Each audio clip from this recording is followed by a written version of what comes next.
Dicevano gli antichi romani rem tene verba sequentur, e io purtroppo mi sono fissato con questa cosa, non mi preparo mai ai discorsi prima. Spero che la mia passione mi porti ad essere abbastanza chiaro. Perché siamo qua oggi? Per la lingua siciliana. Spesso mi capita spesso mi dicono però non ci sono difficoltà, noi siciliani ci capiamo bene, ci capiamo quando parliamo, un messinese, un trapanese, un modicano e un siracusano quando parlano si capiscono benissimo. I problemi nascono quando si inizia a scrivere. Perché? Perché spesso purtroppo si scrive così per come si parla e purtroppo è inaccettabile, è impensabile che la lingua siciliana possa scriversi così come si parla. Perché? È ricca di fonemi e perché molte parlate sono prettamente vernacolari e quindi vanno a scombinare quella che è la morfosintassi di una lingua. Perché anche la lingua siciliana, così come quella italiana, è formata dalle 9 parti del discorso ed è bene rispettarla. Grazie. Noi qui in questo volumetto abbiamo raccolto appunto cenni ortografici, secondo noi devono essere approfonditi. Perché? Perché se non sbaglio in una pubblicazione, credo che sia stato il professore Camilleri, ha detto: quando mai i grammatici hanno fatto le grammatiche? Sono stati sempre poeti. Bene, come diceva l'amico Barone, noi non siamo altro che poeti, però in quanto tali abbiamo a che fare con la lingua siciliana ogni giorno. Ogni qualvolta ci mettiamo con quel pezzo di carta e quella penna in mano, ogni volta quasi ci capita di chiamarci di Peppe, di no, ma sta cosa, e quindi andiamo a studiare.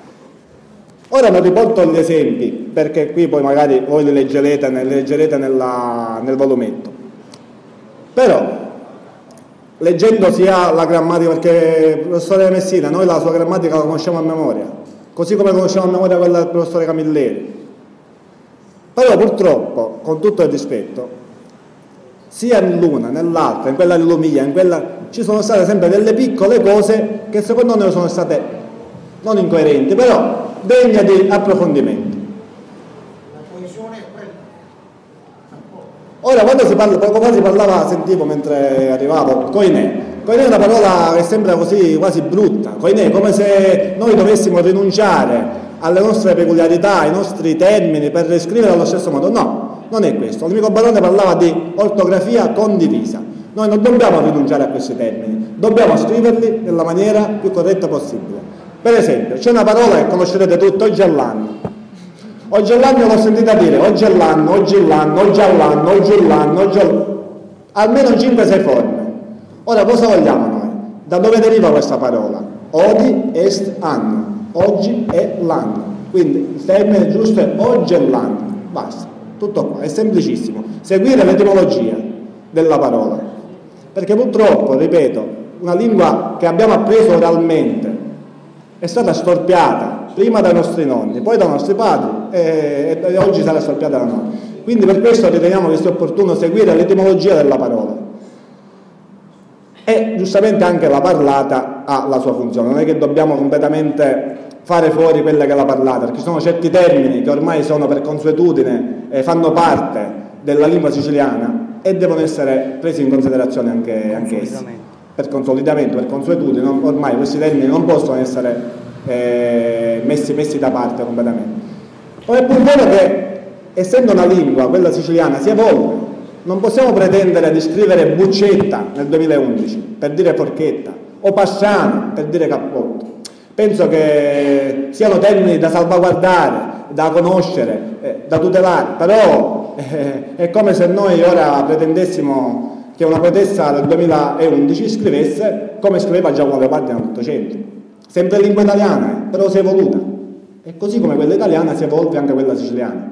Ripeto, dobbiamo salvaguardarla in tutti questi termini, in tutte queste espressioni particolari, però è pur vero che dobbiamo cercare di avvicinare i giovani, perché purtroppo Nino dice che siamo giovani, ma comunque io mi sento giovane. Anche io sono questo, però io attorno alla poesia siciliana o alla cultura siciliana, tutti questi giovani non li vedo. Dove sono? Quindi cosa possiamo fare?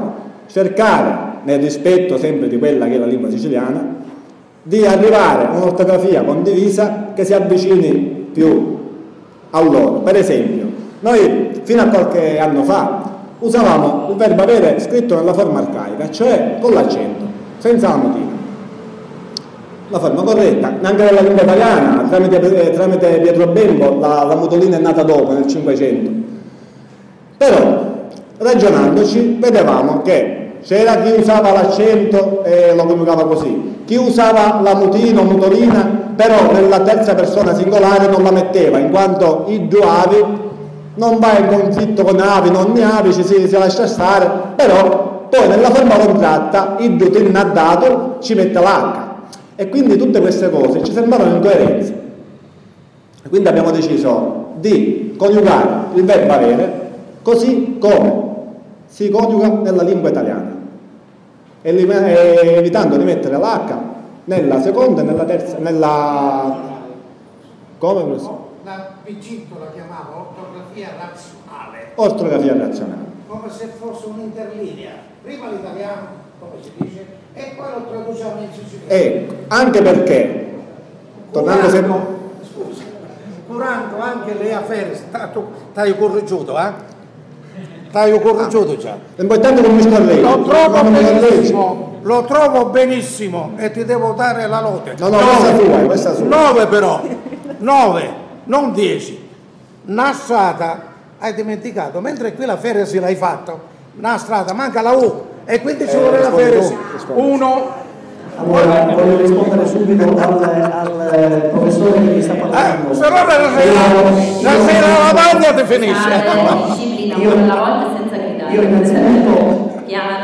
Io innanzitutto 9 non l'ho mai presa a scuola, quindi prendere 9 da professore è già una bella cosa, quindi passi in avanti ne ho fatto. Allora, no, io la ringrazio. Allora, per quanto riguarda il na, noi riteniamo, così come lo ritiene anche il professore Camilleri, che sia ormai questo l'articolo indeterminativo femminile consolidato nel tempo, perché tu non è che dici dammi una cosa, a tutte quante era così, è lì la Feresi ormai è soppiantata, la Feresi non c'è più, è talmente consolidato, è come per esempio se uno dice per esempio dammi sto libro, non è che dici dammi chi sto libro, questa è una parola, questa è una forma arcaica che non si usa più, ormai l'aggettivo dimostrativo è stu e noi siamo in questo sulla linea di Camilleri che ha tolto definitivamente le aferesi in queste cose e non siamo invece su questa strada per quanto riguarda questo discorso delle aferesi, quindi questa è la nostra posizione. Ha risposto, penso, no, professore, non è per carità, per mancanza di rispetto, però se lei dice correggo, prima deve sentire quella che è la nostra versione. Perché siamo arrivati al na senza feresi? Perché siamo arrivati agli aggettivi possessivi senza feresi? Strano, scusate, perché io uso così a scuola e poi siccome ho fatto 3 anni scuola all'università della terza età, Santa Maria, Collegio Santa Maria, ragazzi scusate, muti perché sennò vi finisce la sera a lavagna, ragazzi di 80 anni. C'è la parola ingaggiata, la scritta giusta, mentre nel libro della signora Lia è sbagliato, ci manca la Feresi, ma dire cose. Allora, aggiorniamoci. Posso parlare io una parola di questa Feresi? Sta verità Feresi. Mi dispiace, ma lei è pieno torto. Non dito. Però non sarà le dico il perché. La Feresi si adopera per la caduta o di una sillaba o di una vocale momentanea, cioè che la sillaba e la vocale sono ancora viventi. Se invece la sillaba o la vocale sono già morte, nessuno più dice una strada, ormai la U è considerata morta, quindi niente a fare.